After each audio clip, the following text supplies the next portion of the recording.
மயிலாடுதுறையில் சாலை போக்குவரத்து தொழிலாளர் சம்மேளனம் சார்பில் சுங்கச்சாவடி கட்டணங்களை திரும்பப் பெற வேண்டும் உள்ளிட்ட பல்வேறு கோரிக்கைகளை வலியுறுத்தி கண்டன ஆர்ப்பாட்டத்தில் ஈடுபட்டனர். மயிலாடுதுறை பழைய பேருந்து நிலையம் அருகில் தமிழ்நாடு சாலை போக்குவரத்து தொழிலாளர் சம்மேளனம் சார்பில் கண்டன ஆர்ப்பாட்டம் இன்று நடைபெற்றது.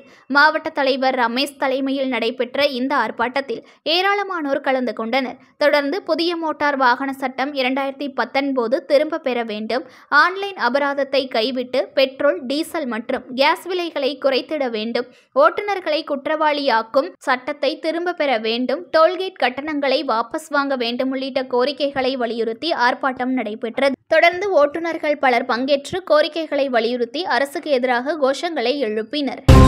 புது பொலிவுடன் மாலை நியூஸ்.